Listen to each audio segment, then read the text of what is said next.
Collection of similar record. File क्या है? Collection of similar record treated as a single entity, है ना। Single entity, entity मतलब एक ये टेक्निकल वर्ड है। एंटिटी का मतलब होता है कोई भी डेटा, है ना, कोई भी डेटा। एंटिटी मतलब आप एक एंटिटी हैं, आपकी एक डेट ऑफ बर्थ एक डेटा हो गया, है ना। आपका होम एड्रेस, आपका मोबाइल नंबर, आपके कंप्यूटर का आईपी एड्रेस, आपके मोबाइल का आईपी एड्रेस, ठीक है, ये सब रिकॉर्ड है, ये सब फाइलें हैं जो कि हमारे कंप्यूटर में, हमारे मोबाइल में सेव्ड है। तो कलेक्शन ऑफ सिमिलर रिकॉर्ड, जो एक टाइप का डेटा होता है उनको हम एक जगह पर जब इकट्ठा कर देते हैं, that is called file. Treated as a single entity, एक एंटिटी के रूप में इसको ट्रीट किया जाता है। May be referenced by name, और इसको एक हम नाम दे देते हैं, ठीक है ना। जैसे ये पावर पॉइंट प्रेजेंटेशन है, इसको मैंने एक नाम दे दिया यूनिट नंबर 1, ठीक है। यूनिट 1 के नाम से ये मैंने कंप्यूटर में सेव कर ली या मोबाइल में सेव कर दी, या मैं इसको आपको मेल कर रहा हूँ या मैं आपको व्हाट्सअप कर रहा हूँ, तो ये एक नाम से जा रही है। किस नाम से जा रही है? यूनिट 1, ठीक है ना। Access control restrictions usually apply at the file level. अब ये जो फाइल है, जो कि मैंने आपको बताया, एक फाइल हमने बनाई है जिसको एक नाम दिया है, जिसमें हमने बहुत सारा सिमिलर डेटा रखा हुआ है, इसको हम सिक्योरिटी भी प्रोवाइड करते हैं। कैसे सिक्योरिटी प्रोवाइड करेंगे? कुछ रिस्ट्रिक्शंस होंगे। सिक्योरिटी का मतलब यहाँ ये होता है कि इसको आप पर्टिकुलर एक उस सॉफ्टवेयर में ही ओपन कर पाओगे। अगर आपके मोबाइल में पीडीएफ का सॉफ्टवेयर नहीं है तो आप उसको ओपन नहीं कर सकते। पीडीएफ तभी ओपन होगी जब आपके मोबाइल में या आपके कंप्यूटर में पीडीएफ का सॉफ्टवेयर होगा, एप्लीकेशन सॉफ्टवेयर होगा, ठीक है ना। अब यहाँ पर देखो, कुछ मैं एक्सटेंशन आपको बता रहा हूँ, ठीक है ना।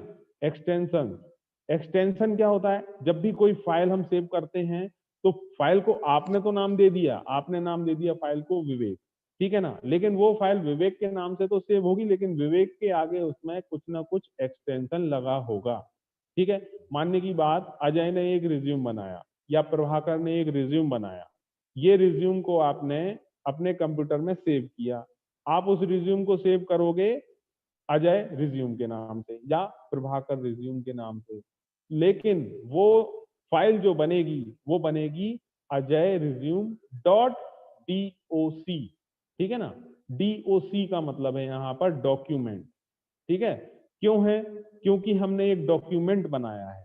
डॉक्यूमेंट मतलब माइक्रोसॉफ्ट वर्ड में अगर कोई भी आप काम करते हो, उस काम को आप सेव करते हो, तो जो फाइल बनेगी वो बनेगी डॉट DOCX के एक्सटेंशन से। ऐसे ही बहुत सारे एक्सटेंशन होते हैं। अब यहाँ देखो, मैं आपको एग्जांपल देता हूँ, फाइल डॉट BAK, ठीक है ना।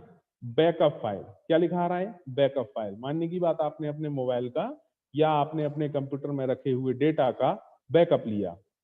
बैकअप लेने में क्या होता है, हमारी जो बड़ी बड़ी फाइल्स हैं उनका बहुत छोटे रूप में कंप्रेस कर दिया जाता है, उनको कंप्रेस करके उनकी एक फाइल जनरेट की जाती है। उस फाइल को आप जैसे ही कोई भी नाम देंगे तो वो नाम तो रहेगा फाइल का। मानने की बात, हमने फाइल को नाम दिया XYZ डॉट BA के नाम से, वो फाइल सेव हो जाएगी, ठीक है। जैसे हमने सी लैंग्वेज में कोई प्रोग्रामिंग की, सी लैंग्वेज में या C++ लैंग्वेज में हमने कोई प्रोग्रामिंग की और उस प्रोग्राम को हमने अपने कंप्यूटर में सेव किया, कोई भी नाम दिया उसको, है ना। एडिशन का प्रोग्राम हमने बनाया, एडिशन नाम से उसको हमने सेव किया, तो वो प्रोग्राम सेव होगा एडिशन डॉट C के नाम, ठीक। मोबाइल में हम छोटे छोटे वीडियोस देखते हैं जिसे हम ग्राफिकल इंटरफेस कहते हैं ना, GIF फाइल कहते हैं। जब हम बहुत सारी पिक्चर्स को एक साथ मिला देते हैं तो वो एक GIF फाइल बन जाती है। अगर GIF फाइल आपके मोबाइल या कंप्यूटर में सेव होगी तो वो होगी फाइल डॉट GIF के नाम से, है ना। Graphical interchange format, graphical interchange format image. ध्यान रखना, GIF जो हम देखते हैं वो वीडियो नहीं होता है, ठीक है। GIF फाइल में इमेज होती हैं जिनको हम ग्राफिकल इंटरचेंज फॉर्मेट में इकट्ठा कर लेते हैं, इसीलिए वो हमें वीडियो की तरह दिखाई देती है, ठीक है ना। ऐसे ही बहुत सारे, अब जैसे एक और मैं एग्जांपल, लाइव एग्जांपल, जैसे अगर बोले MP3, आप म्यूजिक सुनते हैं, है ना। म्यूजिक इनकोडेड इन MPEG लेयर 3 ऑडियो फॉर्मेट, क्या दिख रहा है? फाइल डॉट MP3, एक कोई गाना है उस गाने को आपने अपने मोबाइल में अपने कंप्यूटर में सेव किया, वो एक फाइल बन गई, और वो फाइल का जो नाम होगा उस नाम के आगे लिखा होगा .mp3। क्यों? क्योंकि ये एक म्यूजिक फाइल है। एक्सटेंशन से ही आपको पता चल जाएगा कि ये फाइल किस टाइप की है और ये फाइल क्या काम करेगी। ठीक है, यहाँ लिखा हुआ है देखिए पीडीएफ, फाइल डॉट पीडीएफ, है ना, पोर्टेबल डॉक्यूमेंट फॉर्मेट फाइल, नाम ही है उसका पोर्टेबल, मतलब एक जगह से दूसरी जगह भेजने के लिए। ठीक, लेकिन इसमें सिक्योरिटी क्या लगी हुई है, पीडीएफ में आप एडिट नहीं कर सकते हो। ठीक है ना, सिक्योरिटी ऐसे लगी है कि मैंने आपको जो पीडीएफ भेजी, उस पीडीएफ को आप ओपन करोगे, उसमें जो डेटा है उसको आप ले लोगे, या आप, मैंने आपको नोट्स भेजे पीडीएफ फॉर्मेट में, मैंने आपको नोट्स भेजे, वो नोट्स को आप ओपन करोगे, अपनी कॉपी में लिख लोगे। ठीक है ना, और लेकिन उस पीडीएफ में आप कोई भी चेंजेस नहीं कर पाओगे, क्योंकि वहां पर सिक्योरिटी लगी हुई है।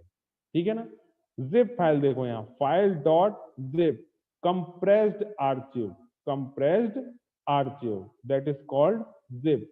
अब इसको मैं आपको बता देता हूं, जैसे मानने की बात, गुनी राम के पास 50 फोटो हैं। ठीक है, मैं बोल रहा हूं गुनी राम से कि गुनी राम आपने मेरी 50 फोटो खींची थी, वो फोटो आप मुझे भेजो।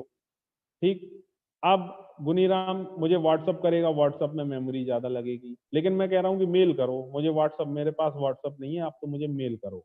अब गुनीराम सोच रहा है कि मैं मेल कैसे करूं, मेल पे तो 20 MB 40 MB से ज्यादा डेटा हम डाल ही नहीं सकते, है ना, 50 फोटो तो हो रही है करीब करीब आधा जीबी की, है ना, यस सर। 512 MB की हो रही है, बहुत सारी मेमोरी हो रही है, तो वो मेल नहीं की जा सकती। तो क्या करेगा गुनीराम, उसके लिए चलाएगा जिप नाम का, है ना, जिप मतलब विन जिप करके एक सॉफ्टवेयर आता है। कौन सा सॉफ्टवेयर? विन जिप, विंडोज का ही सॉफ्टवेयर है, that is called win zip. ये क्या करता है, फाइल्स को कंप्रेस कर देता है, फाइल्स को कंप्रेस करके एक छोटा सा फोल्डर बना देगा, और उस फोल्डर में वो सारी की सारी फाइल अपने आप इनबिल्ट हो जाएंगी। जब कंप्रेस करेंगे वो सारी की सारी फाइल उस फोल्डर में चली जाएंगी, और उस फोल्डर की साइज होगी मुश्किल से 10 MB 10 KB, है ना, बहुत छोटी सी साइज होगी उसकी, और वो फोल्डर उठा के वो मुझे मेल कर देगा। जैसे ही वो फोल्डर मेरे पास मेल पे आएगा, मैं उस पर डबल क्लिक करूंगा और उसको एक्सट्रैक्ट करूंगा। जैसे ही मैं उन फाइल्स को एक्सट्रैक्ट करूंगा, तो वो फाइल जैसी थी पहले वैसी की वैसी ही मेरे कंप्यूटर में आके सेव हो जाएंगी। ठीक है ना, तो ये होता है compressed archive, that is called zip. जब भी हम किसी चीज को कंप्रेस करके फाइल बना देते हैं तो वो जिप फाइल कहलाती है। ठीक है ना, तो ये बहुत सारे अलग अलग टाइप के एक्सटेंशन होते हैं। जेपीजी का इंस्ट्रक्शन मैंने आपको बताया, कोई अगर पिक्चर है तो वो पिक्चर जब भी आप सेव करोगे अपने कंप्यूटर में वो जेपीजी के नाम से होगा, म्यूजिक करोगे MP3 के नाम से होगा, मूवी करोगे, है ना, मूवी में क्या होता है, गाना भी होता है, आवाज भी होती है और पिक्चर तो होती है, तो वो MP4 के नाम से हो जाएगी, है ना। ऐसे बहुत सारे अलग अलग टाइप के फॉर्मेट होते हैं। जैसा भी आप एप्लीकेशन यूज करोगे, जिस भी टाइप का आप एप्लीकेशन यूज करोगे, वो एप्लीकेशन अपने लिए अलग टाइप की फाइल का एक्सटेंशन लेकर ही चलता है। ठीक है ना, ये हम बात कर रहे हैं अभी फाइल की। ठीक है ना, फाइल मतलब कोई भी हो सकती है, पीपीटी की फाइल हो सकती है, वर्ड की फाइल हो सकती है, एक्सेल की फाइल हो सकती है, कोई फोटो हो सकती है, कोई इमेज हो सकती है, कोई मूवी हो सकती है, कुछ भी हो सकता है। अब हम चलते हैं हमारी नेक्स्ट स्लाइड पे। फाइल एट्रीब्यूट, एट्रीब्यूट मतलब कि इस फाइल में होता क्या क्या है।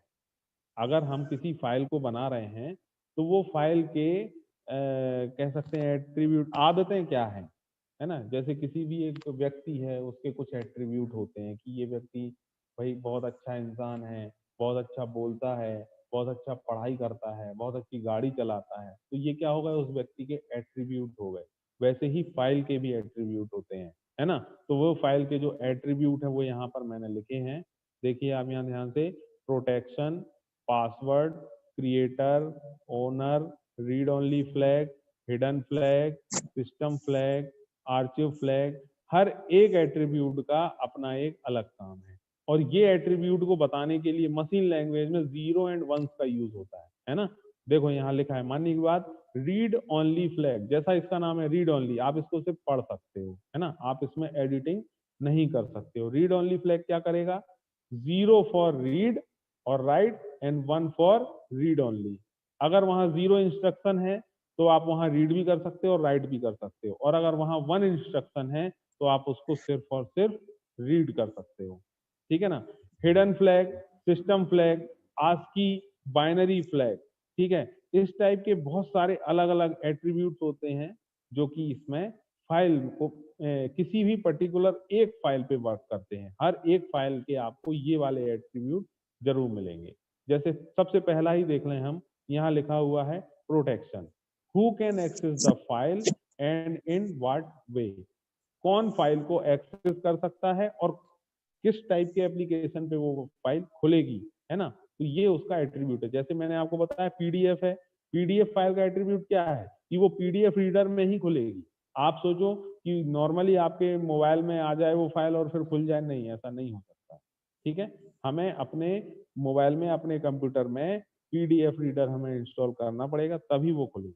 पासवर्ड क्या है, password needed to access the file. Password आप सभी लोग जानते हो कि अगर हमें किसी फाइल को एक्सेस करना है, मैं चाहता हूं कि मैंने जो फाइल बनाई है वो फाइल सिर्फ इन 50 लोगों के पास पहुंचे, तो मैं पासवर्ड भी उन 50 लोगों को दे दूंगा, ठीक है ना। तो क्या होगा कि वो 50 लोग उस पर्टिकुलर फाइल को देख पाएंगे। अगर वो फाइल किसी और के पास पहुंच भी जाती है तो उनके पास पासवर्ड नहीं होगा, ठीक। जैसे आपके मोबाइल में ओटीपी आते हैं, ओटीपी से क्या होता है कि अगर हम कोई पर्टिकुलर वर्क कर रहे हैं, आपके मोबाइल पे ओटीपी आएगा तभी आप उस वर्क को आगे प्रोसेस कर पाओगे। अगर आपने ओटीपी गलत डाला तो वो काम नहीं होगा, या आपके पास ओटीपी नहीं आया तो भी वो काम नहीं होगा। जैसे बहुत छोटा सा एग्जांपल है, आधार का वेरिफिकेशन। आधार कार्ड का वेरिफिकेशन करने के लिए मोबाइल नंबर रजिस्टर होना जरूरी है। क्यों जरूरी है? क्योंकि ये जो मोबाइल नंबर है, मोबाइल नंबर भी हमने अपने आईडी पे खरीदा हुआ है, ठीक है ना। कई लोग दूसरे के आईडी पे खरीद लेते हैं, लेकिन अगर हमने अपने आईडी पे खरीदा हुआ है, हम उससे आधार को रजिस्टर करवाएंगे तो होगा क्या कि आधार से हमारे मोबाइल पे एक मैसेज आएगा, ओटीपी मैसेज। अगर आप उसको वेरीफाई नहीं करवाओगे मतलब वो आप हो ही नहीं, ठीक है ना, आप गलत आइडेंटिटी यूज कर रहे हो, ठीक। तो ऐसे ही पासवर्ड या ओटीपी की जरूरत हमें होती है। तो ये